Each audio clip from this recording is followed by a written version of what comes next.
And so many moments, Jan picking up the tambourine and playing it in the middle of some song. Oh, the group of small group ministries flourishing and bubbling up and having a great time. You know, the staff and volunteers falling apart, and then people coming together, and difficulties that we've had, and some of them resulting in this beautiful covenant that we created as a family. And all of the time and effort that I see you guys putting in, it is not easy to run a small church. It is not easy to run any kind of Unitarian Universalist church. And this is not an easy time in which to do it. This is a very strange time in our life as a culture with so much anxiety and so much finger pointing and so much anger and so much confusion. And so think of people who are here and people who passed, and those moments where we celebrate their lives. Think of the tragedy that hit during my sabbatical and how people came together and recreated community over and over again. That's what we do every week. It's never the same people. It's always recreating community over and over and over again. And so I'm going to end with the memory that I have of one of the latest memories, which was there was a woman who was sitting in the fourth row during Sunday Boost, and I met her just this past week, and we haven't seen her since. And she said, you know, I was really not knowing what this was all about. Because, you were talking about God is love, and we're grateful that we're here, and that we bring our whole selves, and I was waiting for you to ramp up. I was waiting for you to ramp up and shake us the finger and give us some hell, and you didn't. And then I realized that this place is about peace and love.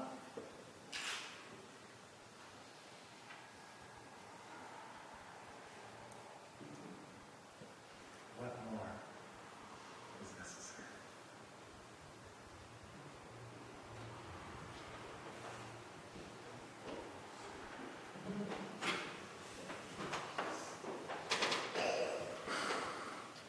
I invite you now into a few moments of stillness and reflection, and Jesse will sing us out with some music.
Precious Lord, take my hand. Lead me on, let me stand. I'm tired, I'm weak, I'm worn. Through the storm, through the night, lead me on to the light. Take my hand, precious Lord, lead me home.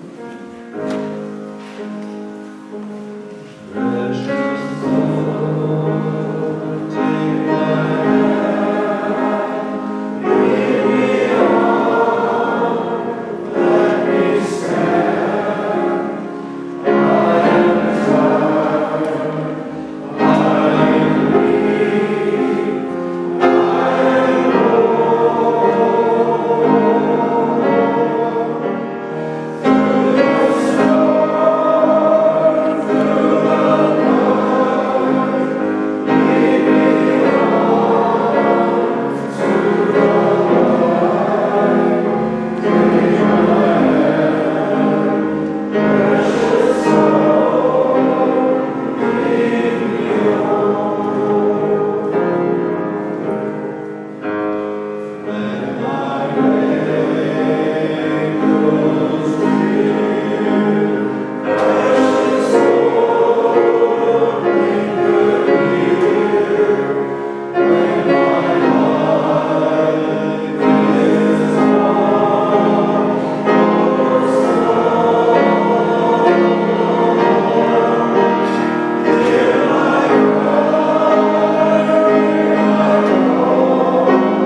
Thomas Dorsey wrote that song after his wife died, and he was tremendously desolate.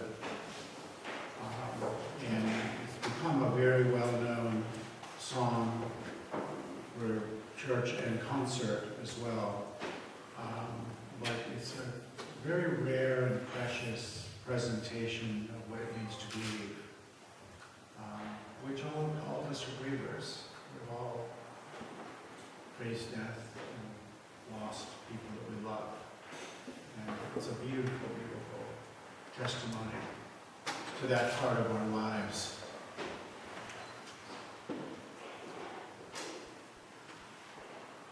So there's 526,600 minutes in a year, which means there's 5,256,000 minutes in 10 years. And each of these minutes flows like a river through the seasons of our life. Fall, winter, spring, and summer. Sun rises as red as an apple. Sun sets framed by lavender clouds. Moments of deep heartache and grief. Moments of ecstasy under the stars. Moments when we wrestle hard with forgiveness. Moments when we wrestle hard that people have forgiven us. Moments of deep disappointment and fear. Moments of deep gratitude and satisfaction. Moments of happiness around the feasting table. Moments of loneliness even in the midst of a crowd. Moments of anxiety followed by great boldness. Moments both of understanding and bewilderment. Moments of confidence and vision and peace. Oh, precious love, take our hands. We may actually live our lives, not just count the minutes, but living each and every one of them. So be it.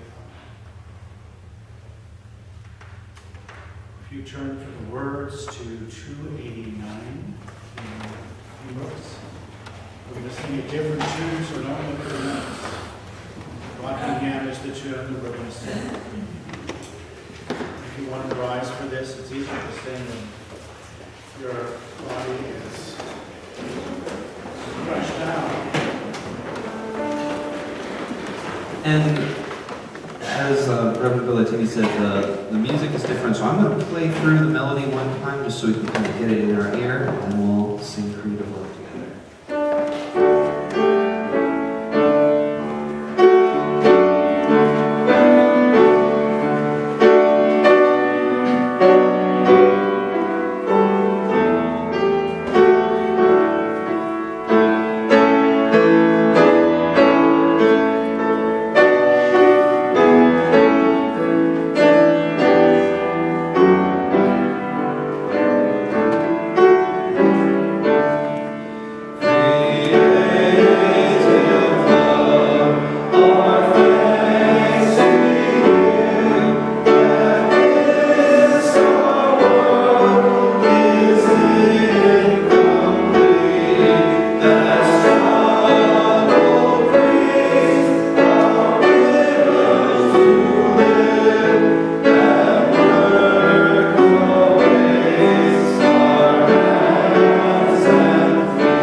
picture this.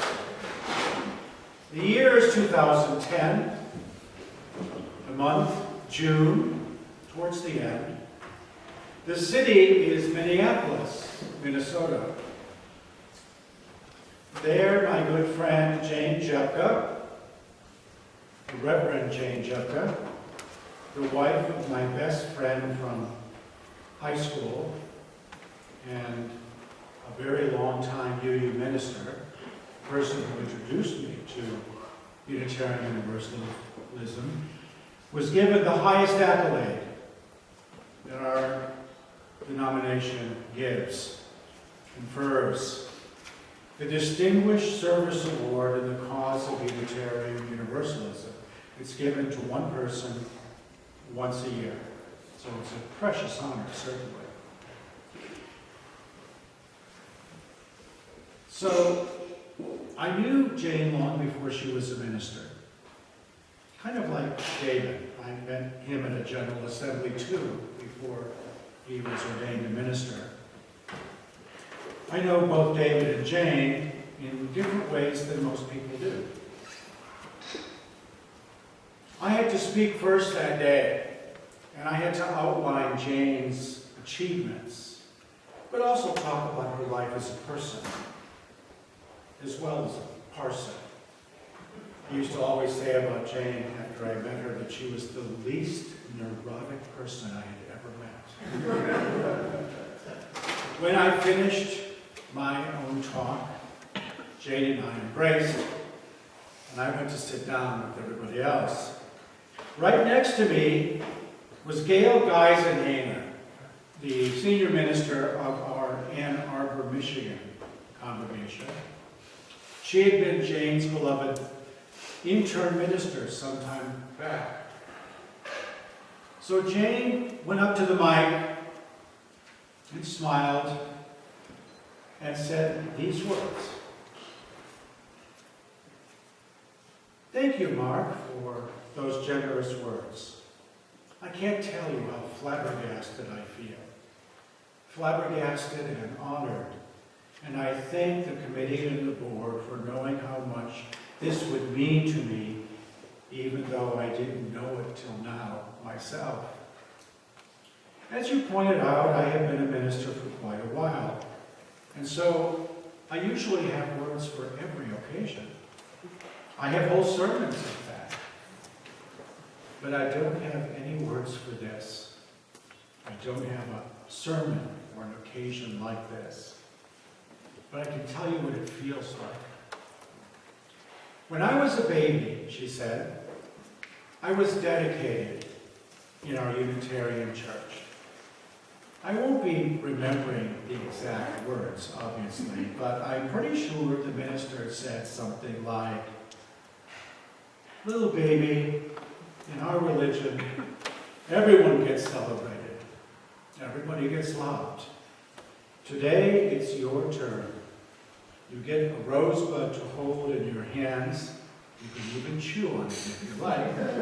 But little baby, each of us is worthy of celebration.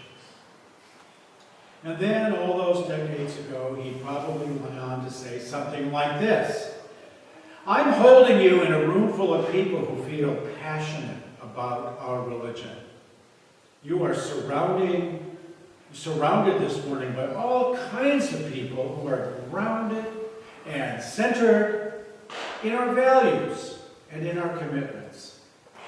And these people hereby dedicate themselves to you and to one another and to the world on this day and every day. Little baby, they will be your springboard as you make your name your own. They will be your comfort and your inspiration and your joy. And that's a promise. Now at this point, Gail, sitting next to me, her former intern, started to offer a quiet but clearly spoken countdown. 10, 9, 8, 7, 6, 5. I looked over to her and I said, what are you doing? Gail just continued. 4, 3, 2, 1. And at that very moment, Jane continued by saying this. And so the award I am receiving is not about me. You are no different than the people in that room when I was dedicated. You are the real heroes in the room, the real supporters of our religious movement.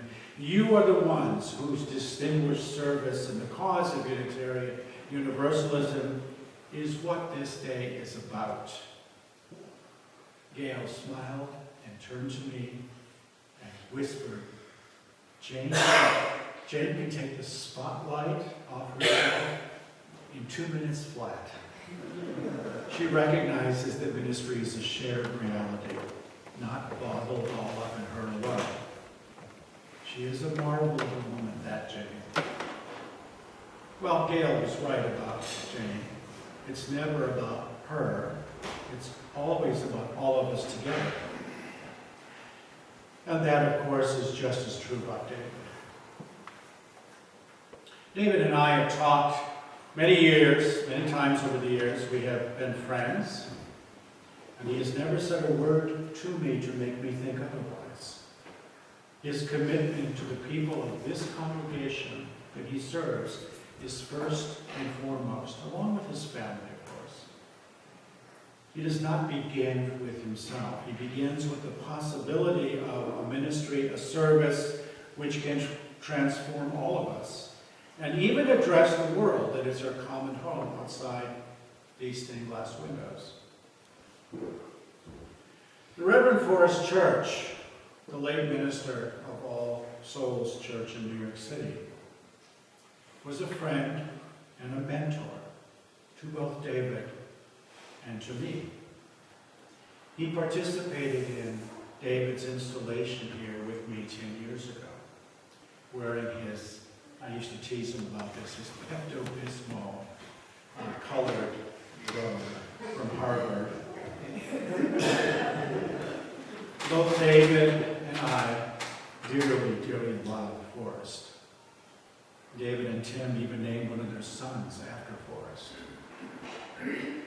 As I talked with David over the years, not just 10 years, but quite a few more, in Cape Cod, in San Francisco, in Hayward, in Utah, in Pittsburgh, I am convinced that in these last 10 years that David expresses in his own ministry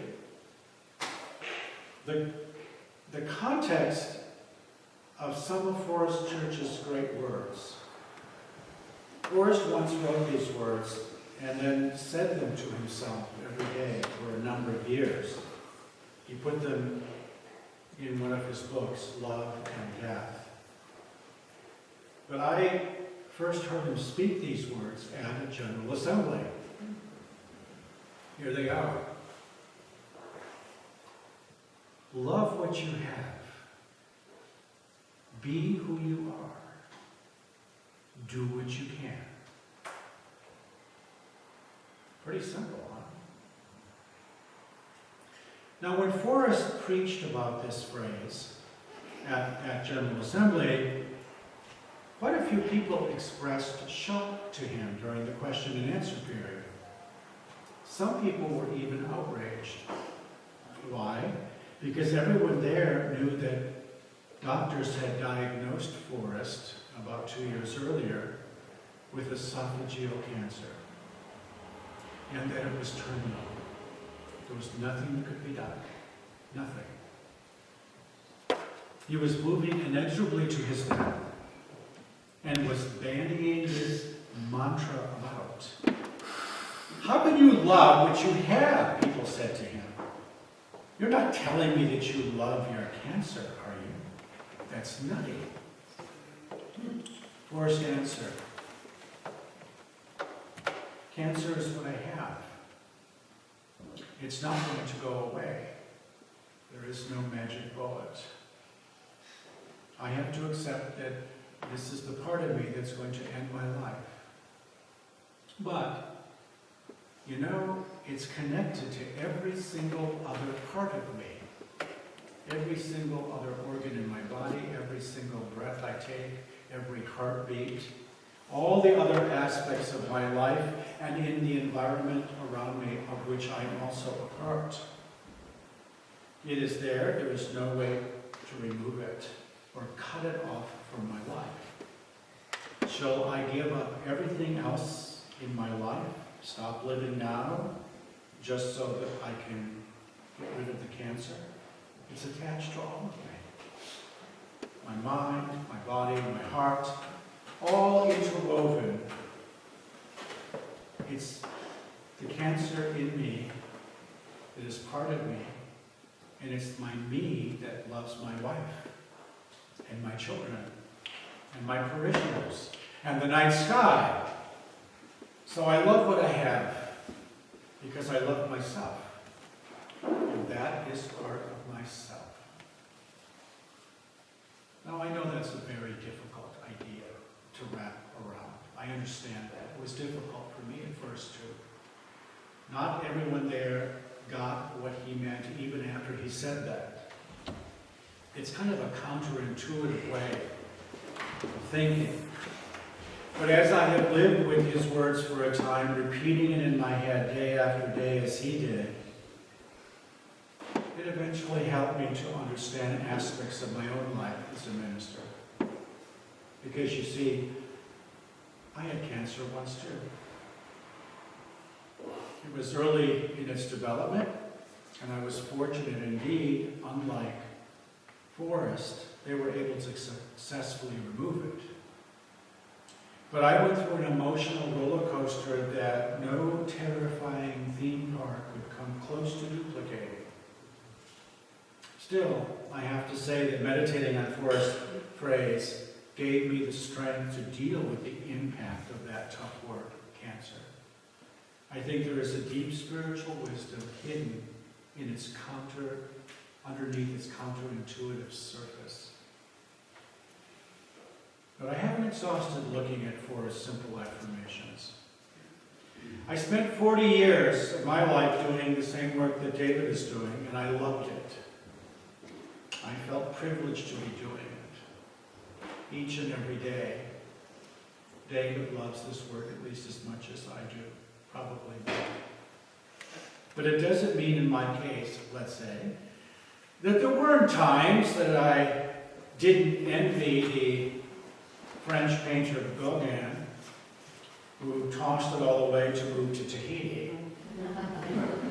There were days, sometimes once a week, after a particularly nutty board meeting or spending a week dealing with someone who projected their issues onto me because I reminded him of his brother for some reason, that I actually started packing.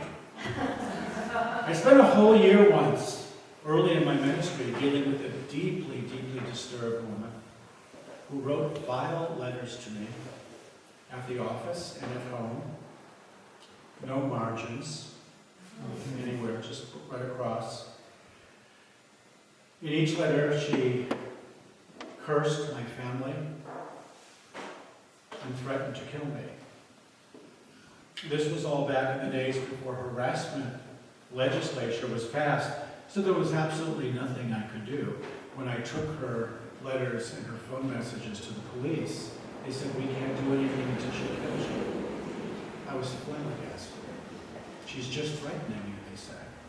"She's not actually harming you." As if vile words don't harm. The way it finally ended involved me going to a therapist to find some particular but effective words to say to her, to undercut her madness. And wonderfully they worked. But I can tell you, during all the days of that year when she was doing this, I had my bags packed. I was ready to just take off. I can't do this work. It's too hard. I love the people I was privileged to minister to, even if some of them drove me to distraction sometimes, or even if they told me I drove them to distraction sometimes. They were all a part of my ministry. There's no way to separate them out. I see David, also moving out of his core of love for the people he serves, no less than me over 40 years. And David does what he can, to quote Forrest's simple phrase. Just a couple of one-syllable words. Do what you can. But both David and I learned a long time ago that we are not miracle workers. When we tell the Red Sea to split, it stays flat. If we say to someone, be healed of your infirmity, nothing happens. Because we can't do that.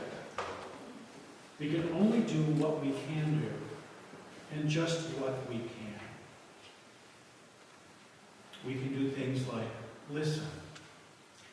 Listen deeply. We can notice things and then mention them. We can help people to learn to draw boundaries for themselves where necessary. We can't do that for them. They have to draw boundaries. We can coach patience, because certainly this life requires a lot of that. Or we can help sometimes to siphon off a sense of shame. We certainly can lift up visions and possibilities for the good. Find the spiritual pulse in folks who have long wondered why life seems so flat to them. We can laugh with the laughers and weep with the weepers. In short, love the people in all their variety and love them fiercely. You know, love is a troubling word for some. It sounds too personal, too tied up to romance or greeting card sentiment. But despite those caveats, it remains for me, and I think for David, the governing word for the ministries that I respect and honor.